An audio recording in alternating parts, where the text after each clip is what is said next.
ഇന്നൊരു ചൊവ്വാഴ്ചയാണ്. അപ്പോൾ ഒരു കുഞ്ഞു പനിയുണ്ട്. അപ്പോൾ പനി ഡോക്ടറെ കാണിക്കാൻ വേണ്ടി പോവാണ്. ചെറിയൊരു പനിയും ചെറിയൊരു ബോഡി പെയിനും. അങ്ങനെ മഴയൊക്കെ ഉള്ള ദിവസം ഇങ്ങനെ യാത്ര ചെയ്യുകയൊരു സുഖമല്ലേ. അങ്ങനെ ഹോസ്പിറ്റലിലേക്ക് പോയി ഡോക്ടറെയൊക്കെ കണ്ടു. വലിയ തിരക്കൊന്നുമില്ലായിരുന്നു ഡോക്ടറെ അടുത്ത്. അപ്പോൾ 2 ദിവസത്തേക്കൊക്കെ മരുന്ന് വാങ്ങിയല്ലോ.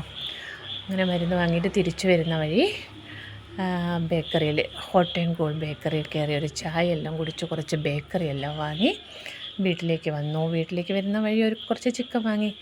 എന്നിട്ടൊരു പെപ്പർ ചിക്കൻ വെക്കാമെന്ന് വിചാരിച്ചു. നല്ലൊരു യൂട്യൂബ് ചാനൽ എടുത്തിട്ട് പെപ്പർ ചിക്കൻ വെച്ചു. പെപ്പർ ചിക്കന് ഇഞ്ചി വെളുത്തുള്ളിയൊക്കെ ചോപ്പ് ചെയ്തു. ഈ ചോപ്പർ ശരിയില്ല. അങ്ങനെ കുറച്ച് തക്കാളിയെല്ലാം ഇട്ട് മുളക് പൊടിയൊന്നും ഉപയോഗിക്കാതെ പെപ്പറൊക്കെ ഇട്ടിട്ട് ഒരടിപൊളി പെപ്പർ ചിക്കൻ വെച്ചു. അതിനുശേഷം ചോറും മോരുകറി അയല വറുത്തതും പെപ്പർ ചിക്കനും ഒക്കെ കഴിച്ചു. വൈകുന്നേരം വെണ്ണു വന്നപ്പോൾ മിക്സറും കേക്കും ചായയും ഒക്കെ കൊടുത്തു. ഇത് ഞങ്ങളെ മതിലിൻ്റെ മുകളിൽ പൂച്ചക്കുട്ടനിരിക്കുന്നതാണ്. എപ്പോഴും ഇങ്ങനെ സന്ധ്യ ആകുമ്പോൾ വന്നിരിക്കും. അങ്ങനെ ഒരു ദിവസം അവസാനിച്ചു. Tata bye.